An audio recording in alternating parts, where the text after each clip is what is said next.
Oi, Bruna! Oi, Jéssica, tudo bem? Tudo bem com você? Bem, Ah, que bom. Então, bem-vindas, bem-vindos a quem está conectando na nossa programação do TEIA. Hoje um assunto muito bom, eu acho que vai coalhar de gente aqui para escutar a doutora Helena falando. Então, já estendo os agradecimentos da Ecocultural para a doutora e da DESAMPA para a doutora Helena, que está disponibilizando o tempo dela para estar aqui com a gente. E só para fazer uma introdução, eu sou a Jéssica, trabalho na DESAMPA.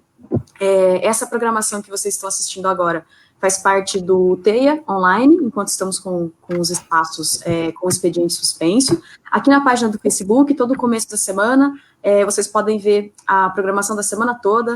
Tem podcast, tem videoaula, tem lives, tem encontros, inclusive, né, que a gente faz pelo Meet, encontros de networking. Então, tem uma programação bem diversa. Se você é microempreendedor individual e precisa de algum tipo de orientação, a AdeSampa também faz esse tipo de serviço. A Bruna vai deixar nos comentários aqui alguns telefones, alguns e-mails também, podem entrar em contato. E mais informações sobre o TEI, as unidades que a gente tem, os endereços, né, quais eram os horários de funcionamento, que eu acho que vai mudar um pouquinho em breve, podem acessar no site, é adesampa.com.br/teia. E mais um recado é que as 5 unidades que a gente tem hoje em operação estão em expansão, então nós estamos nesse momento, né, para entregar no processo de reforma de 2 outros espaços, um TEIA em Heliópolis e um TEIA no Jardim Edite, na Zona Oeste. E se você faz parte de uma entidade, de uma organização, empresa social, que tem algum tipo de atuação no fomento ao empreendedorismo, né, uma atuação socioeconômica nas regiões, fomentando o empreendedorismo, nos ajude a divulgar também esse edital, né? A gente prorrogou as inscrições aí até sexta-feira. E é isso. Valeu, Bruna, pela programação, sempre excelente. O Manu que está aí na produção, para a gente acreditar também. obrigado, Jéssica. Então tá bom. Tchau, tchau. Tchau, tchau. Olá, gente, sejam todos muito bem-vindos a mais uma live. Eu vou postar aqui nos comentários os contatos da AdeSampa. Lembrando que tem um edital aberto, então instituições que queiram ser gestoras, deem uma olhada. É um projeto importante, mesmo na pandemia estamos funcionando através do TEI Online. E o tema da live de hoje é a primeira live, vai ter uma live às 6 do Empreende Aí. E a nossa primeira live, o tema é Impactos da Pandemia na Saúde Mental. E estamos hoje com a doutora Helena. Olá! Boa tarde. Tudo Boa bem, tarde. Bruna? Bem, e você, como é que tá? Tudo jóia. Boa tarde a todos. Boa tarde. Gente, vamos todos, eu acho que vamos começar com a pergunta de como vocês estão, né? Como estamos nessa quarentena, nessa pandemia. Gostaria de agradecer a presença da doutora Bem, Helena. obrigada, Bruna, e obrigada a todos. A pandemia está afetando a todos nós de maneiras diferentes, mas está afetando todos nós.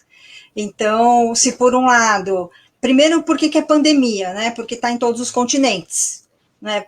Por outro motivo, senão esse critério. Então, chama-se pandemia por isso.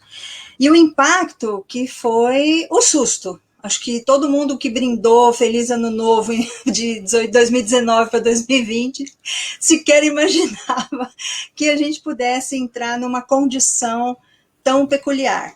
Então, acho bem importante mapear um pouco as diferenças de impacto. Então, para algumas pessoas, não houve uma diferença significativa no cotidiano, porque já era um cotidiano difícil, excluído, etc. Para outras pessoas, a mudança foi completa. E essa mudança completa passou por várias etapas. E esse ano no Brasil teve essa particularidade. Todo mundo achou que o ano fosse começar depois do carnaval, mas na verdade ele parou depois do carnaval. Exatamente no começo de março, que a OMS decretou esse estado pandêmico desse vírus, desse coronavírus. E a única coisa que a gente sabe até agora é que ele é altamente transmissível. Então, a gente ainda está com algumas limitações da ciência para conhecer o ciclo todo desse vírus. E tem 4 componentes, né? Tem máscara, tem isolamento ou reclusão física, de espaço físico.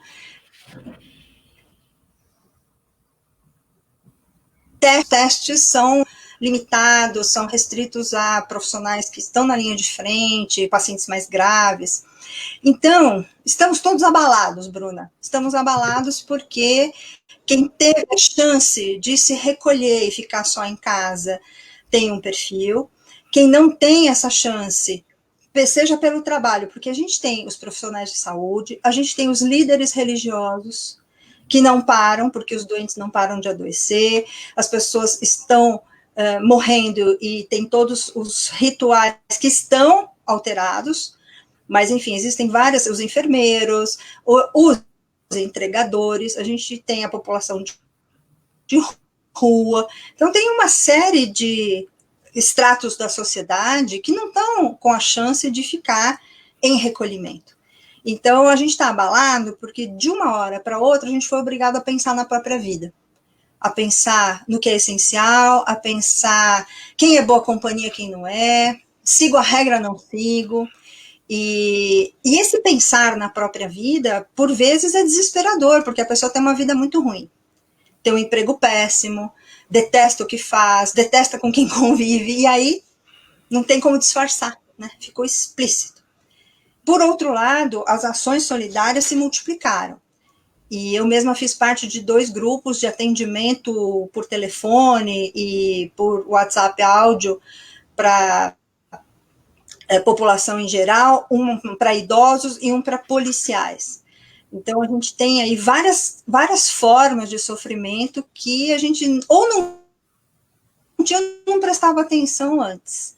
E toda essa reformulação da educação, aulas à distância, aquilo que era ocasional, que era visto com certo preconceito pelos profissionais da psicologia e da psicanálise, virou regra.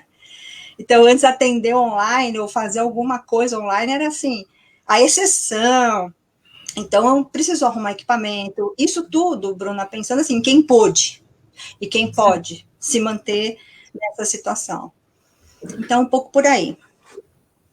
E, gente, lembrando que Helena Lima é doutora em saúde pública, bióloga, consultora da ONU e psicanalista. Então, é uma profissional falando. Só reforçar isso, porque tiveram várias discussões.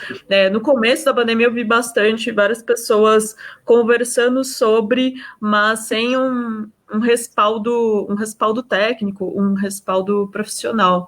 Que tudo bem falar, mas é um outro peso a conversa quando você está falando com um profissional da saúde em qualquer assunto. E a gente tem uma tradição que eu acho muito positiva no Brasil, e a gente está resistindo heroicamente, que é pautar decisões em fatos científicos. Então, pautar decisões coletivas com base na ciência e não em alguma outra notícia ou boato, ou inventada. A gente está se confrontando com essa situação, né? O meu trabalho na saúde pública é um trabalho já de longa data. Eu comecei na saúde pública junto com a chegada da epidemia de HIV. Você vê como eu sou antiga. Então, assim, no começo da pandemia de HIV, tinha essas mesmas questões, como é que o vírus se transmite, como não transmite, quais as medidas. E o conceito, que é um conceito muito perigoso, que é o de grupo de risco, porque dá a impressão que só aquelas pessoas são afetadas e os outros estão imunes. E aconteceu a mesma coisa com o Covid, né, com o coronavírus, dizer que grupo de risco era idoso. Então, muita gente se sentiu, e ainda se sente, isenta. Não, eu sou novinho.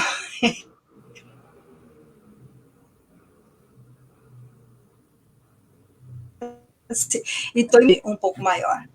Agora, esse problema de como enfrentar o desconhecido é muito curioso, porque se a gente pensar no século passado, mais ou menos nessa época que teve a tal gripe chamada espanhola, mas que não era espanhola, a única medida preconizada era isolamento.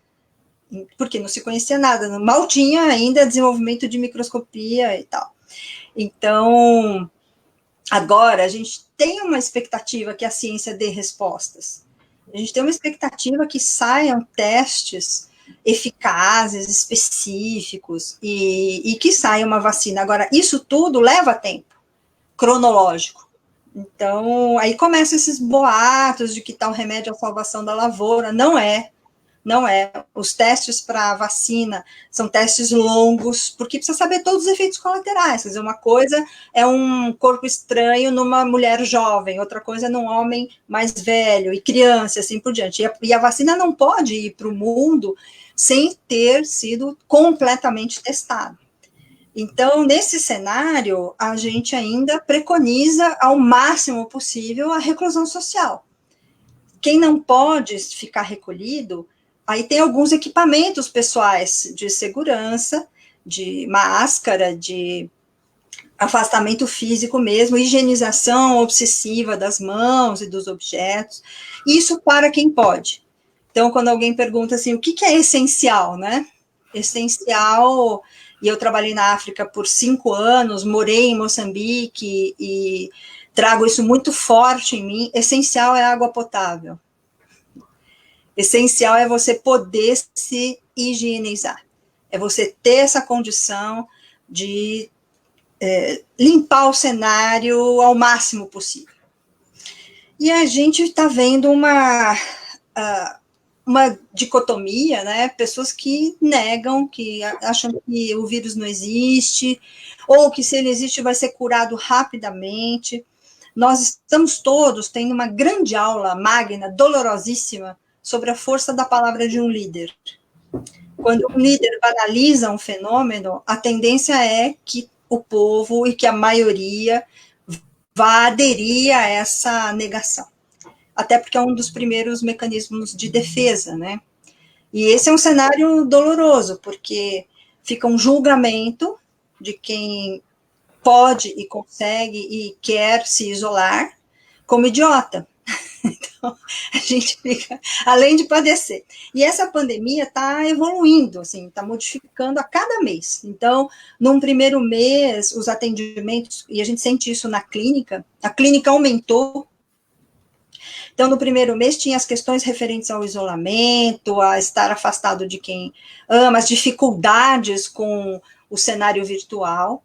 Depois, passou uma certa agonia de, afinal de contas, quanto tempo isso vai durar? E é uma resposta que a gente ainda não tem. E aí começam as ondas, acho que aqui em São Paulo, capital, para quem não é daqui, teve uma decisão de antecipação de feriados. Numa tentativa de achatar a curva, de fazer uma semana de bloqueio para que todo mundo ficasse quieto e tentasse conter um pouco a circulação dos vírus. E foi uma decisão importante naquele momento, refreou de fato essa disseminação. Agora, nenhuma medida é suficiente se ela é fragmentada. E a gente está com uma fragmentação desse cenário. E depois começam os problemas com os lutos das perdas por Covid e perdas por não Covid. As pessoas continuam, o ciclo da vida está continuando, os agravos continuam. E agora, a gente está fazendo na USP uma pesquisa grande, participando de uma pesquisa grande, para falar sobre os sonhos durante esse período de pandemia.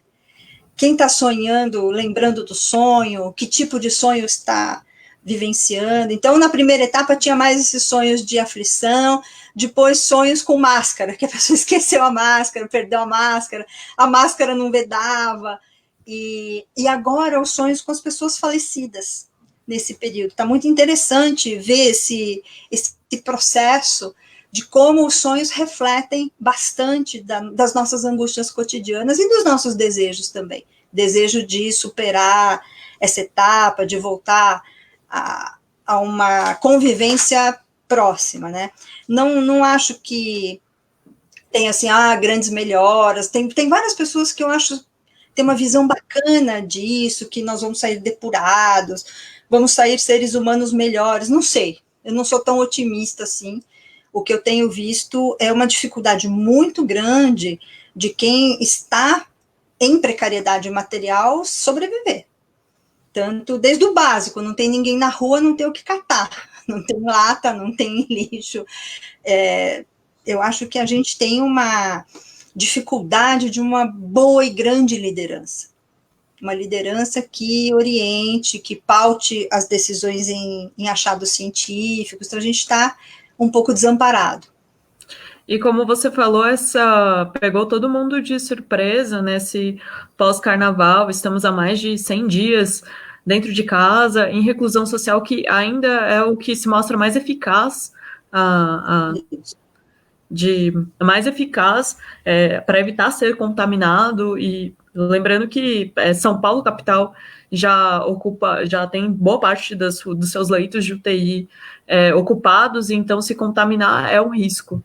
E você estava falando, e uma coisa que eu queria te perguntar você falou sobre o crescimento do número de atendimentos e como vem reverberado isso nas pessoas, esse tempo de isolamento. Então, Bruna, é bem curioso, porque quando a gente fala saúde mental, tem dois extremos. Um extremo que é assim, eu não sou louco, isso não me diz respeito. Não tenho nada a ver com isso. Saúde mental, eu não sou demente, por aí vai. E o outro extremo, que é quase uma profissionalização da doença. Então, a pessoa, quando se apresenta, nem fala o nome, fala, eu sou ansioso, eu sou depressivo, eu sou melancólico. Então, tem esses polos, e no meio desse sopetão, da surpresa, das limitações, dessas reflexões sobre a própria vida. Então, o que aconteceu, e eu vejo isso pela minha clínica e pela clínica dos colegas, aumentou mesmo a demanda, desde essa participação que a gente tem nos grupos voluntários e que muita gente procurou e procura ainda, até os atendimentos particulares. Quem atende também na rede pública está sentindo, primeiro, um aumento de pessoas que, afinal de contas, se sentem sofrendo, porque a psicologia, a psicanálise, elas são para quem sofre. Se você sofre, e todos nós sofremos, né? E não tem um sofrerômetro assim, para medir quem sofre mais. Os sofrimentos são autênticos e essa procura tem aumentado em quantidade e em intensidade. A gente tem atendido casos bastante graves de pessoas que estão ou em pânico ou com angústia muito profunda. E assim, a diversidade, os profissionais de saúde e familiares, os profissionais de segurança e familiares, então tem toda uma população nesse medo, afinal, pega, não pega, e se eu peguei e passei para alguém, se eu vou pegar e passar para minha família, e um aumento de problemas sérios de relacionamento. Então, agora há pouco, estava lendo uma estatística sobre aumento de divórcios, aumento de violência doméstica. Então, foi muito interessante e inteligente a campanha de se fazer o X vermelho na mão, como um sinal de não posso revelar, mas estou sofrendo essa violência. E uma outra coisa que é curiosa, que é das pessoas negacionistas, as que não acreditam nos vírus, sofrerem porque ninguém dá atenção para elas, ou poucas pessoas dão atenção a elas. E a gente não tem uma clínica político-partidária, a gente tem uma clínica de sofrimento. Então, se a pessoa traz um sofrimento assim, olha, eu estou tão em paz, eu estou tão bem, mas minha melhor amiga rompeu comigo porque eu quero me encontrar com ela e ela não quer, porque ela quer ficar isolada. Então, esses disparates que trazem sofrimento também. E a gente não pensa muito nisso. Os colegas psicólogos e psicanalistas estão enfrentando essa adaptação à vida virtual. Porque uma coisa é a gente está aqui nessa moldura, nesse quadradinho, e a outra é a presença completa, digamos assim. E aí cada analista está se adaptando. Tem ligações que param um tempo de vídeo e vão um tempo para áudio, ligações que a pessoa às vezes tem problema de privacidade, não consegue fazer, então intercala um pouco o que é escrito com o que é falado, e todas essas adequações, a gente fala, entre nós psicanalistas, a gente fala assim, se o Freud estivesse aqui, ele estaria atendendo a toda. O Freud nunca se esquivou no tempo dele, e essa possibilidade de alcançar, de continuar um atendimento presencial. Comecei atendimentos já por meio virtual, porque não foi só uma transição de presencial para o virtual, mas novos casos chegando, e supervisões, porque muitos psicólogos atendendo mais dramas, porque tem determinadas situações que são muito próximas. O sofrimento do paciente está muito parecido com o nosso. Então, como é que a gente faz? A gente faz análise pessoal, e a gente faz supervisão, faz estudo teórico. Para quê? Para não misturar os sofrimentos. Então, a gente tem o nosso campo de autocuidado e para poder, com tranquilidade, escutar. Eu acho que a palavra-chave, Bruna, aí é escuta. E é uma escuta que vai além daquilo que está sendo falado. O que é possível de se escutar, em primeiro lugar, da gente mesmo. Como é que a gente acorda? Hoje eu acordei bem, hoje eu acordei mal, hoje é uma data difícil para mim. Como é isso? Então, essa é uma primeira escuta. A partir desse autodiagnóstico, essa autopercepção, como é que está, afinal de contas, a minha condição de recurso? Então, uma segunda questão importante nesse cenário, a primeira é a escuta e a segunda é a rede de apoio. Então, não por acaso, muitos amigos de outras datas, a gente está recuperando contato via Facebook, via amigo do amigo. Nossa, não falava um tempo, essa pessoa minha é muito querida. As lives musicais, as lives de saraus poéticos, a gente está descobrindo recursos, veja, isso tudo dentro de uma bolha social, dentro de uma camada social que tem energia elétrica, que tem internet, etc, etc. Mas isso vale para todos os estratos sociais, que é dentro dos recortes de estrutura, não é? Isso, dentro dos recortes de estrutura. Mas todos nós dispomos de redes de apoio, redes de contato, redes de informação e comunicação, e mais do que em outras épocas, as informações são muito preciosas. Então, por exemplo, entre os grupos de psicólogos, a gente tem rodado bastante informações sobre atendimento acessível, atendimento gratuito, atendimento em grupo, atendimento semipresencial, um online adaptável, porque uma coisa que se extinguiu foram as lan houses. Elas estão extintas, você não vê mais lan house, não existe. Se existisse, provavelmente estaria fechada por causa da pandemia. Então, essas desigualdades de acesso, a educação, acho que é que está sintetizando tudo isso. Eu tenho visto muito sofrimento dos educadores, porque uma coisa é a aula presencial e a outra é a aula virtual. E ninguém estava minimamente preparado. Por mais que um educador tenha feito curso da tecnologia, etc., quando bateu essa realidade, e quantas crianças andando quilômetros para pegar um sinal de Wi-Fi, acho que tem um sofrimento aí, e professores, eu tenho muitos colegas professores, e eles estão trabalhando muito mais, tanto porque a preparação técnica é diferente, como o preparo pessoal. Então, toda essa adaptação, adaptar conteúdo, forma, timing, e eu tenho defendido uma redução dos tempos cronológicos. Acho que se uma aula dura 4 horas numa faculdade em tempo presencial, no tempo virtual precisa ser reduzido isso. Precisa ter mais pausa. Uma grande dificuldade no nosso home office, né, a parte do home não se distancia do office, a gente não tem interrupção. E é uma interrupção que é muito saudável, muito necessário. São jornadas que não têm terminado, né? Elas estão estendendo além do horário que é combinado ou o que era pré-estabelecido no antigo normal.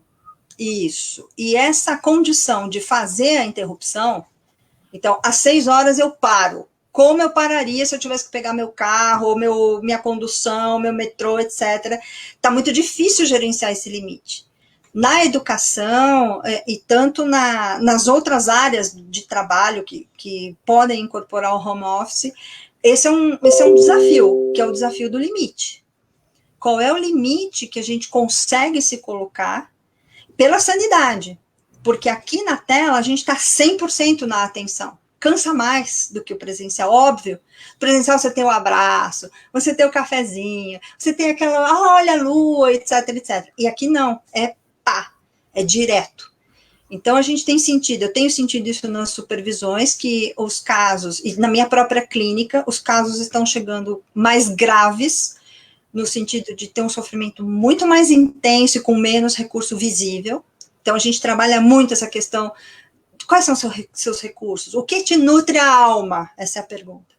O que te faz bem? Ah, me faz bem dançar, mas eu me sinto idiota dançando sozinho. Então, não se sinta idiota, né? Mexa seu corpo, faça, e toda a parte que a gente fala da pandemia e dos pandemônios.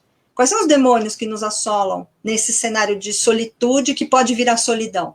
Porque tem gente que tem alguém em casa, tanto que não por acaso aumentou mais de 60% a adoção de animais, porque a solitude ficou solidão e ficou insustentável para muita gente. E também não por acaso as penalidades sociais para crime são a prisão. Quer dizer, ficar recluso é um desafio, é terrível. Porém, se isso for visto na perspectiva da pandemia, de uma proteção, de uma possibilidade, pode ser vista como um privilégio. E como tudo, a gente precisa gerenciar dia a dia. Então, recursos que têm ajudado muito as pessoas. Por exemplo, meditação. Pessoas que incluíram a meditação de manhã e à noite para um equilíbrio, porque junto com escuta, junto com acionar a rede, um terceiro recurso que é muito importante é incluir coisas que nutrem a alma, que nutrem o espírito na rotina. Então, esse estabelecimento de uma rotina com algumas coisas novas, algumas coisas antigas e algumas coisas adaptadas, isso leva um tempo. E esse tempo nem sempre a pessoa se dá conta. Um outro processo que é importante, nós perdemos a nossa liberdade de ir e vir. Uma parte da nossa sociedade, né? E essa perda foi sentida. Assim, como assim? Queria tanto ir lá ver a blusinha. E aí começam os disparates de Botucatu abrirem shopping para o carro entrar. Então você vê a foto do shopping com os carros dentro. E outras coisas que a gente fala, pelo amor de Deus, né? Isso aqui é o quê? É uma escravidão de consumo? Isso é que tipo de motivação isso traz, isso alimenta alguém, protege alguém, né? E eu acho que isso também reverbera em como você falou agora dessa notícia, eu fiquei pensando em quantas pessoas se inflamam ou reforçam notícias desse tipo. Então, reforça um comportamento ou inflama a indignação com um comportamento na internet. A gente está tendo aqui vários comentários de pessoas falando sobre... tem pessoas que começaram a falar sobre sonhos, tem pessoas que não estão sonhando, tem pessoas que estão tendo sonhos muito estranhos ou muito diferentes do que elas costumavam ter antes da quarentena. Tem pessoas falando também sobre a excelente profissional que você é. Temos fãs aqui nos comentários. Muito obrigada. Sim, obrigada a todo mundo que está acompanhando a gente, que estão comentando também. O Jair, que faz parte da equipe cultural, ele perguntou como que negar e desorientar a importância da pandemia pode refletir no aumento de casos. Diretamente, Jair, diretamente, porque essa negação, um dos desdobramentos dessa negação é a aglomeração, e é um vírus altamente contagioso. Parece tão óbvio, mas isso está sendo uma política pública considerada genocida, porque desconsidera a gravidade dessa infecção. Então, esse vírus, sim, tem uma primeira coisa, né? São 30 subtipos de coronavírus. 30 subtipos. Isso é muita coisa. Vamos pensar um pouco no HIV, que é um vírus próximo, é o mesmo tipo de material genético. Há quanto tempo a gente tem a AIDS aí e não tem vacina ainda? Porque é um vírus altamente mutante. A mesma coisa vale para o corona. Um segundo ponto, essa negação, ela serve a muitas coisas, principalmente a uma economia financeira, porque ao se desresponsabilizar, está jogando pela sorte e contando com esse primeiro mecanismo defensivo humano diante de alguma coisa grave, que é a negação. E a negação em vários níveis, a negação desde o não existe até a negação não vai acontecer comigo porque eu sou muito especial, porque meus anticorpos são maravilhosos, porque etc, etc. Então entra aí uma mistura, e tem um terceiro componente que certamente o Jair vai concordar comigo, que é uma pseudo-religiosidade, que assim, em nome de uma religião, em nome de algo além da ciência e que talvez gere um certo confronto, transgredir. Então, essa transgressão, em nome de Deus, em nome de etc., vai custar muito caro, já está custando caro. Em 4 meses de pandemia, a gente tem 65 mil pessoas mortas. Só que o número parece que não está afetando. Escuta 65 mil, que é um estádio lotado, que é uma cidade grande, médio porte, etc., bate e não reverbera. Então, a pandemia, que a gente está vendo agora um alerta um pouco mais geral. Esse alerta geral nessa massificação da ignorância, na proliferação de mensagens falsas. Cada hora vem um santo graal. Esse remédio, ele resolve. Então, essa polarização político-partidária está sendo infiltrada na saúde pública, e não é de agora. Então, a gente vem de um cenário da ciência desacreditada. Ah, cientista é tudo vagabundo, esses caras estão na faculdade fazendo não sei o quê. E aí, essa desqualificação da ciência. Quando chega uma pandemia dessas, quem grita mais alto vai ser escutado. Então, a gente está num cenário desalentador nessa perspectiva, porque a gente tem uma pandemia que é a do vírus, e uma pandemia de proliferação da desinformação, da ignorância, do mal-estar. A gente passou de um estágio de mal-estar na civilização para péssimo estar na civilização, porque a civilização está sendo desqualificada. Então, a gente tem, por um lado, um certo desamparo. Fala, Bruna.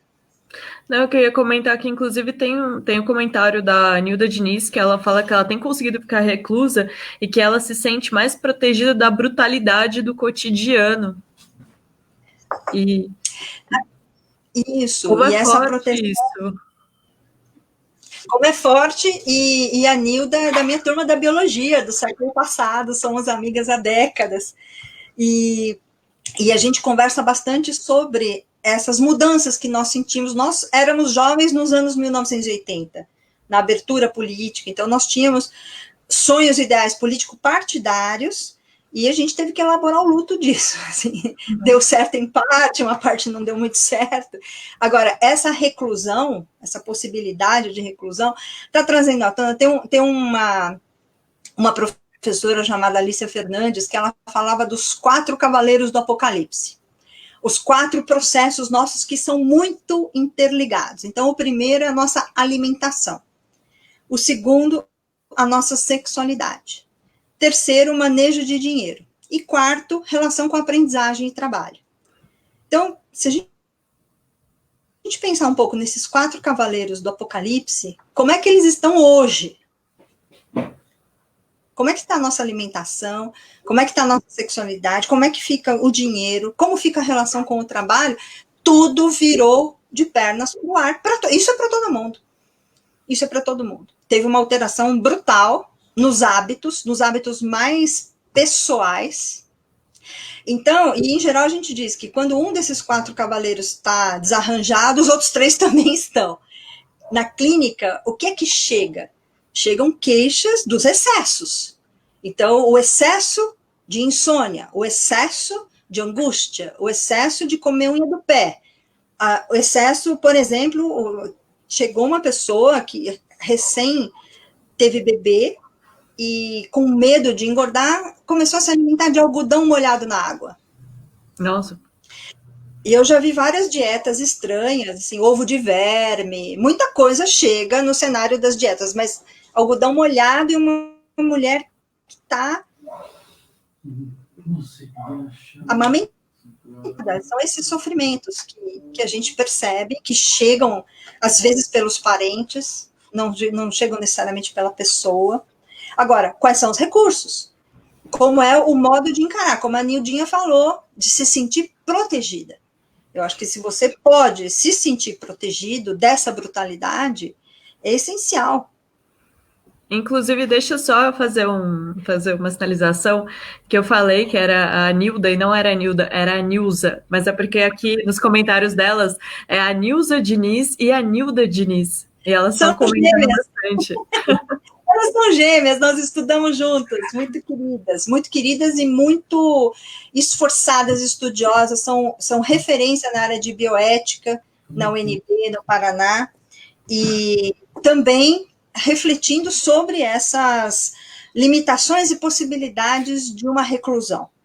Eu acho que nessa hora, quando eu falo do que nutre, né, amigo velho nutre, gente, amigo antigo, esse dialeto, esse conforto, como o Jair também, isso é essencial para a nossa sanidade. Quando falo em saúde mental, o que é a tal da saúde mental?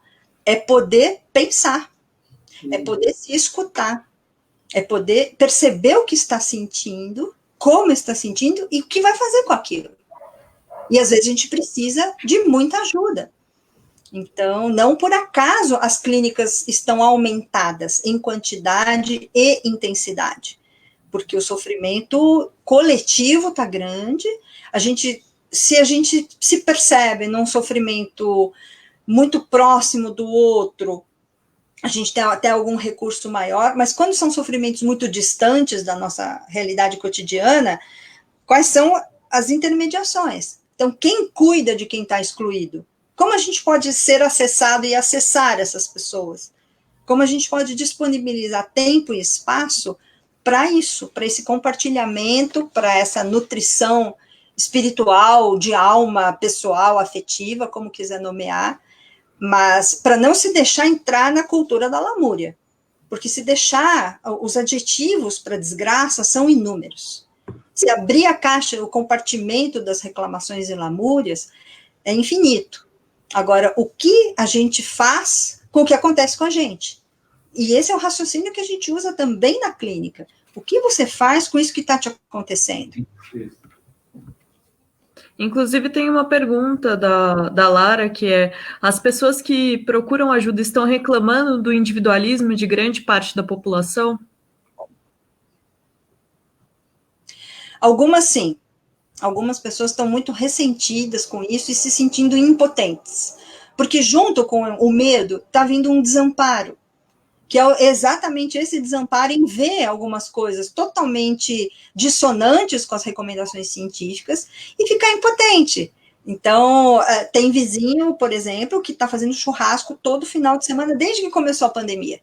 30 pessoas.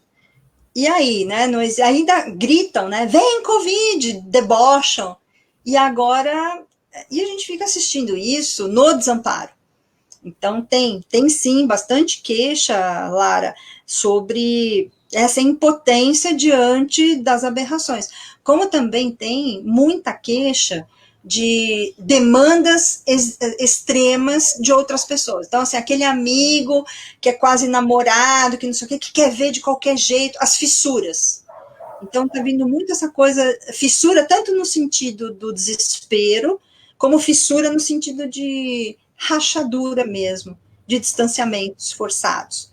Então, quais são os limites disso, quanto cada um aguenta, e para algumas pessoas, a gente simplesmente adota o lema dos grupos anônimos, que é assim, um dia por vez, só por hoje aguente o tranco, só por hoje você vai se cuidar melhor, só por hoje. Isso tem funcionado para algumas pessoas. Para cada um de nós, tem uma possibilidade de atenção, atendimento e cuidado. Porque cada um tem uma religião ou não, cada uma rotina, e cada um tem seus recursos. Então, nossa função na saúde mental é exatamente ajudar a pessoa a perceber quais são os recursos que ela tem. Que redes ela tem de apoio, que redes ela tem de manutenção da proteção, e identificar o que desgasta. Então, o que, afinal de contas, drena a energia de alguém? E a pessoa, às vezes, não percebe. Às vezes, ela está fazendo uma coisa na melhor das intenções e está sendo drenada por aquilo. Por isso, eu falei da questão dos dos professores em geral, os profissionais da educação, que definitivamente trabalham com a corporeidade, trabalham com o ruído da sala de aula, e isso tudo foi subsumido. Essa comunicação por Zoom, se um fica com o microfone aberto, dá eco, e como é que você faz, né, com aqueles quadradinhos todos? Tem gente que não tem a condição de rede boa, e você não vê a imagem. Então, assim, é uma exigência grande, é uma perda muito grande desse contato físico, dessa presença interativa, daquela linguagem não dita. Então, uma coisa é eu estar falando com você aqui, outra coisa é se eu estou ao vivo e vejo se o seu pé está chacoalhando, que você está ansiosa. Aqui eu não vejo o pé de ninguém, ninguém vê os nossos pés. Aliás, vai ter uma outra pandemia que vai ser de problema de circulação se as pessoas não começarem a se mexer no computador, por ficar o tempo todo sentadas e com a perna para baixo. Mas esses detalhes que não são detalhes da vida presencial, eles não existem na vida virtual. Agora, impressionante a capacidade humana de adaptação. A gente tem uma capacidade de adaptação espetacular, espetacular.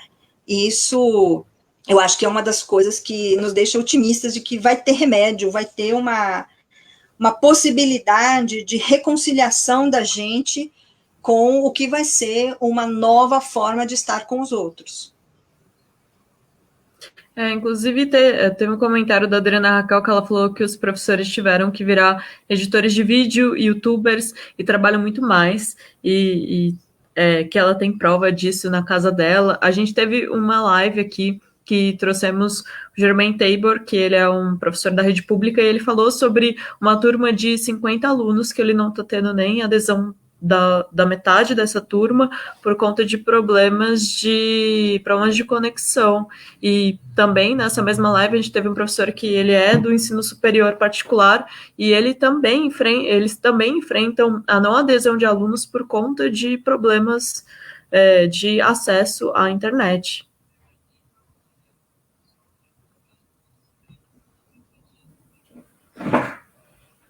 Eu acho que perdemos a Helena.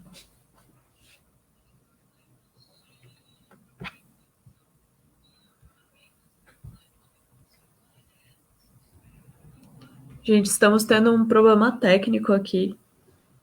Inclusive, me sinalizem se ela sumiu na tela de vocês também.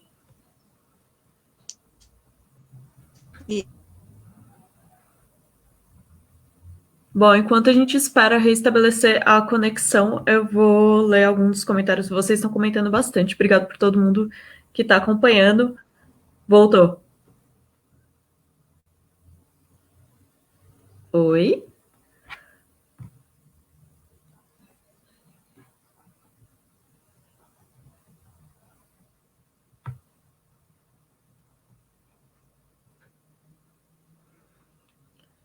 Estamos tendo um problema de conexão com a Helena. Estamos tentando restabelecer aqui.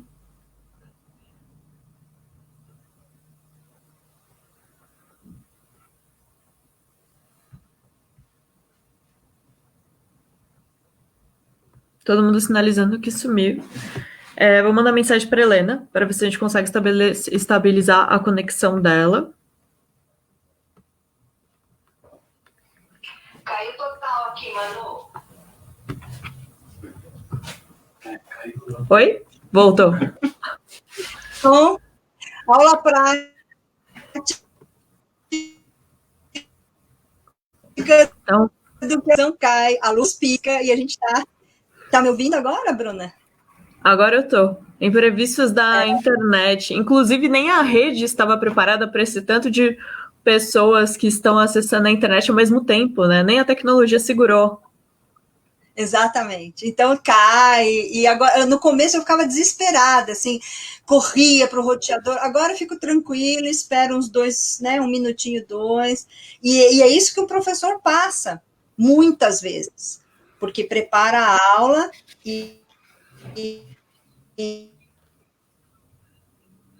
eu dou aula só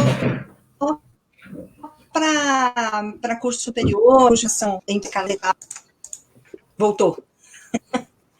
E tem acontecido muito isso, Bruna, de cair a internet, interrompe o raciocínio, A sua conexão tá caindo, Helena, tá cortando o som.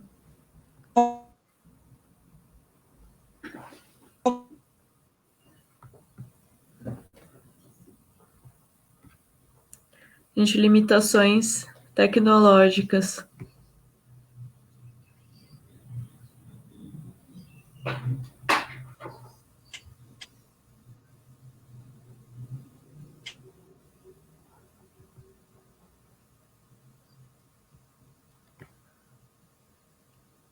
Caímos, a Helena caiu de novo. Problemas técnicos de conexão, a gente está falando exatamente sobre isso, sobre a dificuldade que os professores têm em relação à conexão. Eu vou tentar restabelecer aqui de novo com ela.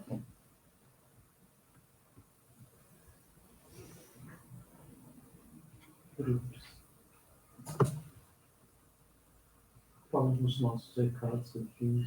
Tá, a produção está pedindo para passar os recados.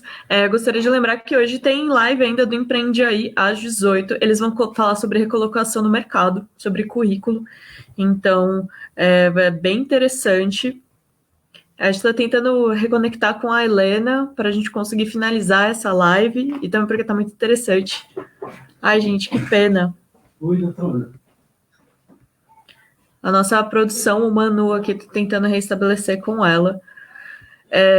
Eu queria também falar para todo mundo que está assistindo a live que a ideia da programação desse mês do Teia Taipas é a gente falar sobre bem-estar e cuidados e falar sobre temas descentralizado, tema empreendedorismo em si e falar sobre cuidados. Acho que conseguimos estabelecer com ela. Voltei. Ah, que bom. Ainda está um pouquinho lenta. Eu não sei se se você tiver alguma coisa rodando em segundo plano.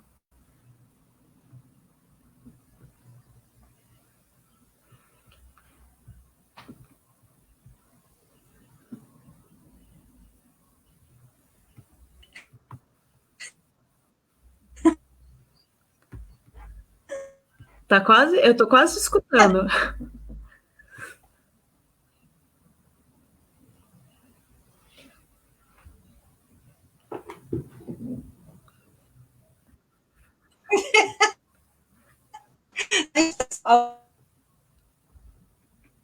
Caiu de novo. Agora voltou? De novo, cai, levanta, sacode a poeira e dá volta por cima. Sim. Gente, estamos tentando restabelecer. Caiu de novo, Helena. Várias pessoas falando que sumiu.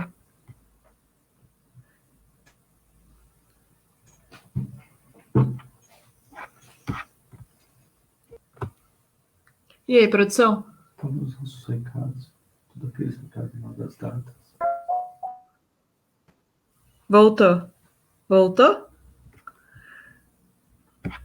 Mas vai falando as nossas coisas. Até ela segurar. Bom, enquanto a gente está tentando reconectar aqui recados, essa semana tem podcast. Vai ter episódios do podcast essa semana. Para quem não sabe, temos um podcast chamado Curadoria. E estamos.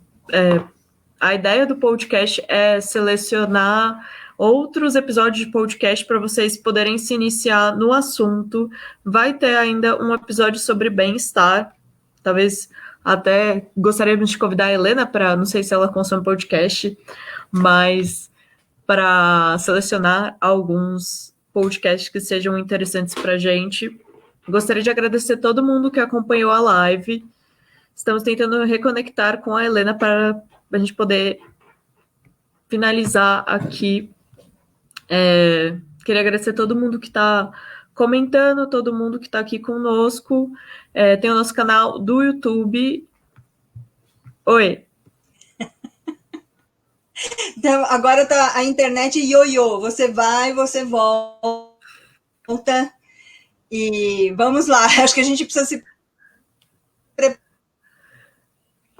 Sim, eu acho para que as despedidas, porque tá caindo. Sim, tem várias pessoas falando sobre que a vida é singular, falando sobre conexão, ligando a conexão com Mas, de qualquer maneira, da pandemia. uma pergunta aqui da live para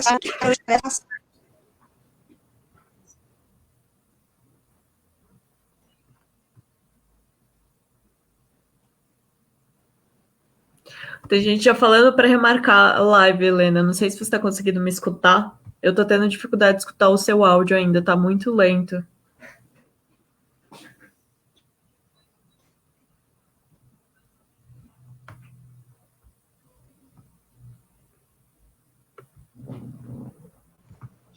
Pronto, tá. Ainda está muito lento o seu áudio. Tem pessoas falando para a gente remarcar, estão te dando parabéns, não sei se você está conseguindo me escutar. Mas eu acho também a ideia é... Consegue? Acho que agora... Será que a gente consegue finalizar? Sim. Pronto. Como você prefere finalizar?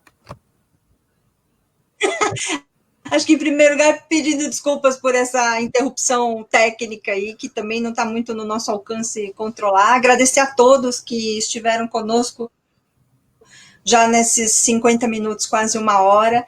E mandem perguntas, se tiver aí mais desdobramentos. Acho que a Lara tinha feito uma pergunta importante, né? Como acolher, trabalhar depois do trauma. Eu acho que a gente ainda está no trauma. A gente já está nesse momento, porque já algumas coisas já passaram, outras estão... A gente está num momento de trauma constante, diria assim. E essa dificuldade de mapear exatamente o que está acontecendo, dar nome. O que está acontecendo agora? Agora tem abertura técnica. Minha sugestão é a seguinte, quem pode novos casos, esse é um indicador muito importante.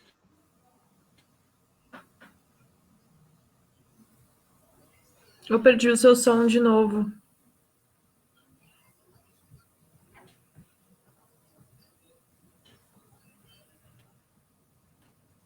Quando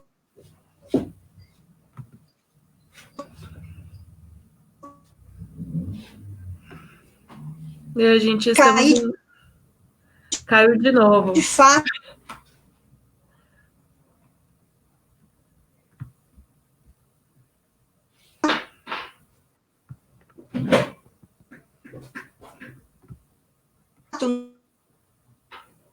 Eu acho que se todo mundo tiver de acordo, uma ideia deixem nos comentários temas para a próxima live. novos casos. Deixem perguntas. A gente vai marcar com a Helena para poder tirar dúvidas de vocês, tanto sobre esse tema ou